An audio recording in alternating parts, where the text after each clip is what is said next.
ಜನ್ಮದ ನಂಟು ಬ್ರಹ್ಮ ಗಂಟು ಬ್ರಹ್ಮ ಗಂಟು. ಇನ್ನು ಚಳಿ ಜ್ವರ ಕಡಿಮೆ ಆಗಿಲ್ವಾ? ಅಯ್ಯೋ ಹೇಳ್ಕೊಡಿ ಗೀತಾ, ಅಯ್ಯೋ ಅಮ್ಮ ಅಮ್ಮ ಏನಾಯ್ತಮ್ಮ? ಅಮ್ಮ ಸುಮತಿ, ಅಮ್ಮ ಸುಮತಿ, ಗೀತಾ ಎತ್ಕೊಳೆ. ಸುಮ್ತಿ ಅಕ್ಕ ಏನಾಯ್ತು? ಏನೇ ನೋಡ್ತಿದ್ಯಾ? ಎತ್ಕೋ ಬೇಗ.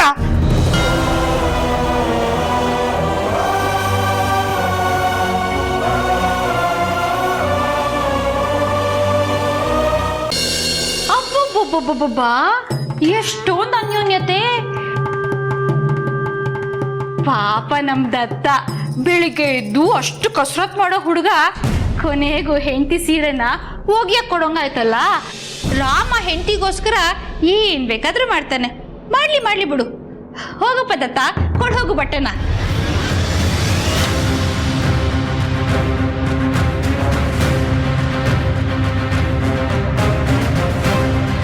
ಟ್ರೈನಿಂಗ್ ಅಲ್ಲಿ ಇಂಜುರಿ ಆಯ್ತು ಅಂತ ಬರೋನಲ್ಲ ನೀನು. ನಾನು ಯಾಕೆ ಬಂದೆ ಅಂತ ಹೇಳಿದಿದ್ರೆ ಅಪ್ಪ ಒದ್ದು ಹೊರಗಡೆ ಆಗ್ತಾ ಇದ್ರು. ಮೊದಲು ಮಾಡಬೇಕಾಗಿರೋ ಕೆಲಸನ ಮುಗಿಸ್ಬೇಕು. ಏನದು?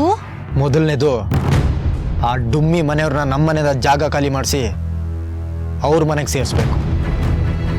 ಎರಡನೇದು, ಆ ಡುಮ್ಮಿನ ಒದ್ದು ನಮ್ಮ ಮನೆಯಿಂದ ಆಚೆ ಹಾಕಬೇಕು. ಟ್ರೈನಿಂಗ್ ಅಲ್ಲಿ ಇಂಜುರಿ ಆಯ್ತು ಅಂತ ಬರೋನಲ್ಲ ನೀನು. ನಾನು ಯಾಕೆ ಬಂದೆ ಅಂತ ಹೇಳಿದಿದ್ರೆ ಅಪ್ಪ ಒದ್ದು ಹೊರಗಡೆ ಆಗ್ತಾ ಇದ್ರು.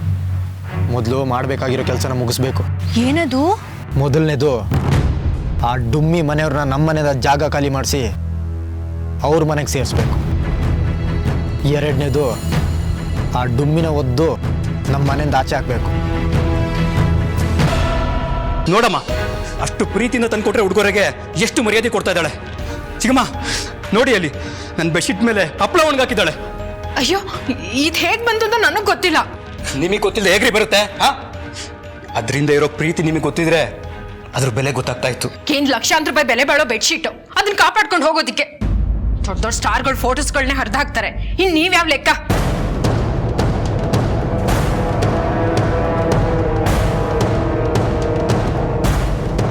ಯಾರಿಗೆ ಯಾವ ಸ್ಟಾರು ದೊಡ್ಡವರಲ್ಲದೆ ಇರ್ಬೋದು, ಒಬ್ಬ ಹೆಂಡತಿಗೆ ಗಂಡನೇ ಸ್ಟಾರು, ಗಂಡನೇ ದೊಡ್ಡವನು. ಮೊದಲು ಅವನಿಗೆ ಮರ್ಯಾದೆ ಕೊಡೋದು ಕಲ್ತ್ಕೋಬೇಕು. ಆ ಸಂಸ್ಕಾರನೂ ಇಲ್ಲ ನಿನಗೆ. ನೋಡಿ, ನನ್ನ ಸಂಸ್ಕಾರದ ಬಗ್ಗೆ ಮಾತಾಡ್ಬೇಡಿ. ನಮ್ಮಮ್ಮ ನನಗೆ ಒಳ್ಳೆ ಸಂಸ್ಕಾರನೇ ಕಲಿಸಿದ್ದಾರೆ. ಗೊತ್ತು ಎಷ್ಟು ಚೆನ್ನಾಗಿ ಕಲಿಸಿದ್ದಾರೆ ಅಂತ. ನಿಮ್ಮೂರ್ಗೆ ಹೋದ್ರೆ ಎಲ್ಲ ಪಡ್ಡೆ ಹುಡುಗರು ನಿಮ್ಮ ಬಗ್ಗೆನೇ ಹೇಳ್ತಾರೆ.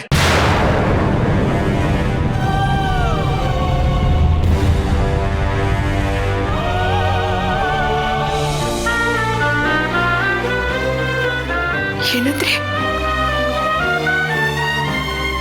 ನನ್ನ ಮೇಲೆ ಅನುಮಾನ ಪಡ್ತಿದ್ದೀರಾ? ಸರಿ,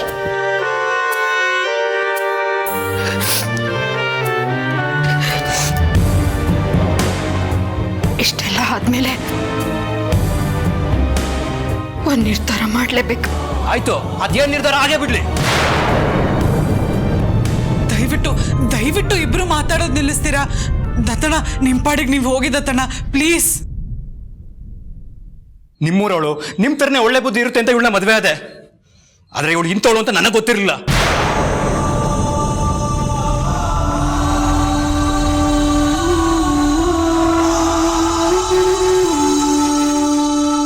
ನಾನು ಹೇಳಿದ್ರೆ ನಿಮ್ ಹಿಂದೆ ಬಂದಿದ್ದ ಮದ್ವೆ ಆಗಿ ಅಂತ. ನೀವು ತಾನೇ ನನ್ನ ಹಿಂದೆ ಬಿದ್ದು ಮದ್ವೆ ಆಗಿದ್ದು. ದತ್ತ, ಸುಮ್ಮನಿದ್ರೆ ಸರಿ. ಈಗ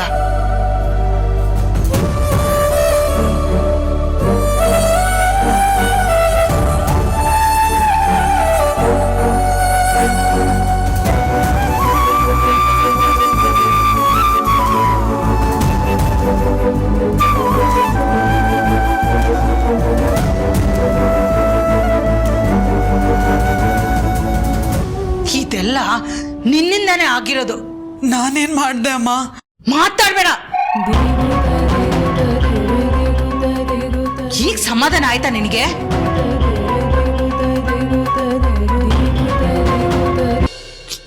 ಇಷ್ಟೆಲ್ಲ ಬೇಕಾ? ಸುಮ್ಮನಿರಿ ನೀವು, ಕೈ ಕೊಡಿ.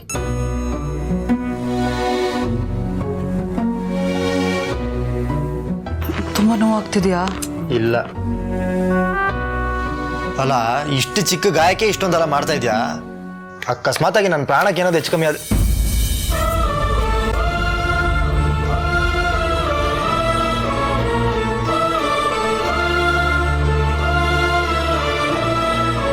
ಹಾಗೆ ಮಾತಾಡ್ಬೇಡಿ ಲಕ್ಕಿ ಅವರೇ.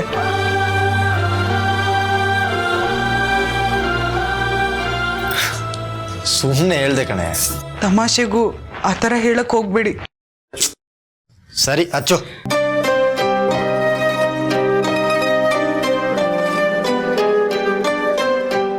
ಆಯ್ತಾ? ಸರಿ ಬರ್ತೀನಿರು.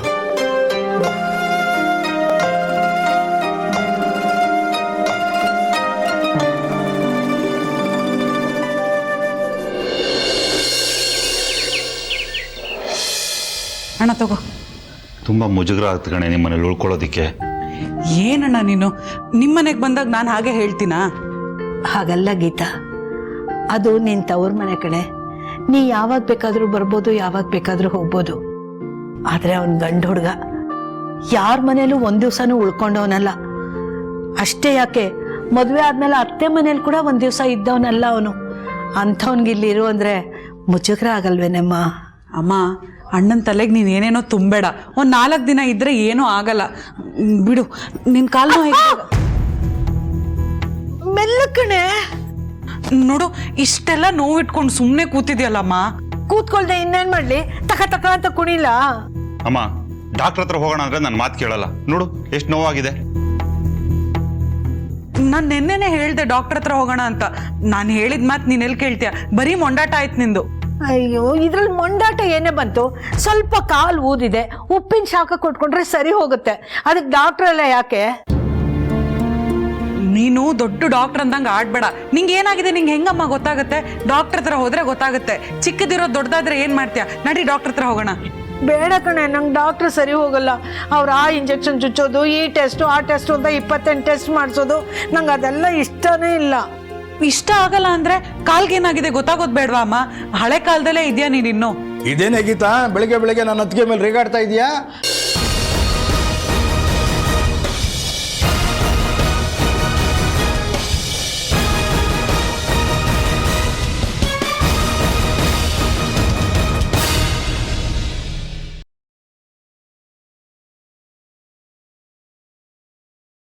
ವಾಡೆದಾಗ ಲಗ್ನದ್ದು ಭಾಳ ವರ್ಷ ಆಗ್ಯದ. ನಾನಂತೂ ನೋಡೇ ಇಲ್ಲ. ಏನಂತಲ್ಲ ನಮ್ಮ ಮದುಮಗ. ನಾನು ಹೋಗಿ ಕೇಳ್ದೆ, ಉತ್ತರ ಹೇಳಕ್ಕೆ ಟೈಮ್ ಬೇಕು ಅಂದ. ಒಮ್ಮಿಂದೊಮ್ಮೆಲೆ ಲಗ್ನ ಅಂದ್ರೆ ಯಾರಿಗೆ ನಾಚಿಕೆ ಆಗೋದಿಲ್ಲ ಹೇಳ್ರಿ? ಇದ್ದಕ್ಕಿದ್ದಾಗೆ ಅಲ್ಲಿ ನೀವು ಅವ್ನಿಗೆ ಹೆಣ್ಣು ನೋಡಕ್ ಹೋಗಿದ್ದಿ ಅಂತ ಗೊತ್ತಿದ್ದು ಅವಂಗೆ. ಏನ್ ಹೇಳಿಗತ್ತೀಯವ?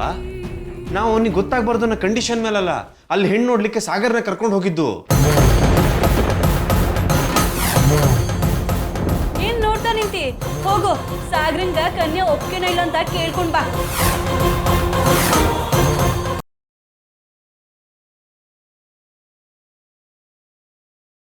ಬೇಡ ಮಾರೆ. ಅಯ್ಯೋ ತಗೊಳ್ಳಿ.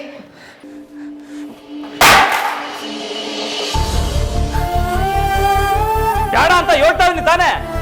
ಒದ್ಕಿದ ಅರ್ಥ ಆಗ್ತಿಲ್ವ ನಿಮ್ಗೆ? ಸುಮ್ಕೆ ನನ್ನ ಒತ್ತಾಯ ಮಾಡಬೇಡಿ, ನಾನು ಕಲಿಯಕ್ಕಿಲ್ಲ.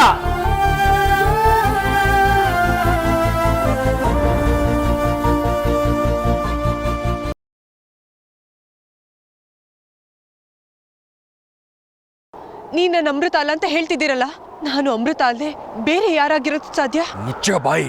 ಆಗ್ಲೇ ಹೇಳ್ದೆ ತಾನೆ, ನೀನ್ ಅಮೃತ ಅವರ ಕಾಲಿನ ಧೂಳಿಗೂ ಸಮ ಇಲ್ಲ ಅಂತ. ಅವರ ಹೆಸರು ಹೇಳೋದಕ್ಕೂ ನಿನ್ನ ನಾಲಿಗೆ ಯೋಗ್ಯತೆ ಇಲ್ಲ. ನನಗೆ ಯೋಗ್ಯತೆ ಇಲ್ವಾ?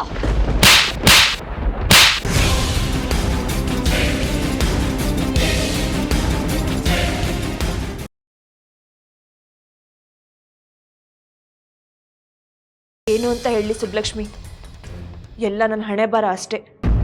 ಯಾಕಮ್ಮ ಈಗಂತದ್ದು ಏನಾಯ್ತು? ಇನ್ನೇನಾಗ್ಬೇಕು ಆಂಟಿ, ನಮ್ಮನೆಯವ್ರಿಗೆ ಕೆಲಸ ಹೋಗಿದೆ.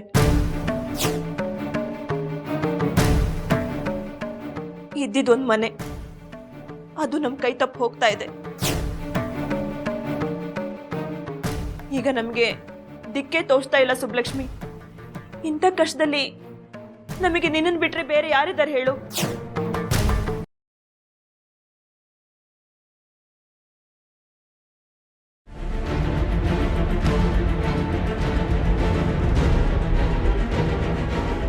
ಅಜಯ್, ಇವ್ರು ರಂಗಾರಾವ್ ಅವ್ರ ಅಳಿಯ.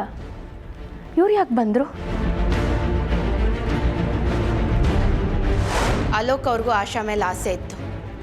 ಆಶಾನ ಮದುವೆ ಆದರೆ ಆಸ್ತಿ ಎಲ್ಲ ಅವ್ರಿಗೆ ಸಿಗುತ್ತೆ ಅಂತ ಯೋಚನೆ ಮಾಡಿದ್ರು.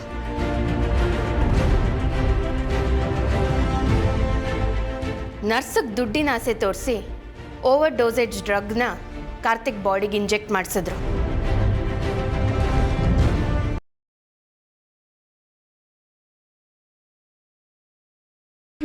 ಅಮ್ಮ ತಾಯಿ ತಿಪ್ಪರ್ ಸುಂದ್ರಿ, ನೀನ್ ಹೇಳ್ದಾಗೆ ಈ ಮರ್ಕತಲಿಂಗನ ದೇವಸ್ಥಾನದಾಗ ಒಳಗಿಡಕ್ ಬಂದೆ. ಆದ್ರೆ ದೇವಸ್ಥಾನದ ಬಾಗ್ಲು ಬೀಗ ಹಾಕಿದೆ. ನೀನೇ ಹೆಂಗಾರ ಮಾಡಿ ದೇವಸ್ಥಾನದ ಬಾಗ್ಲು ತೆಗ್ಸಮ್ಮ.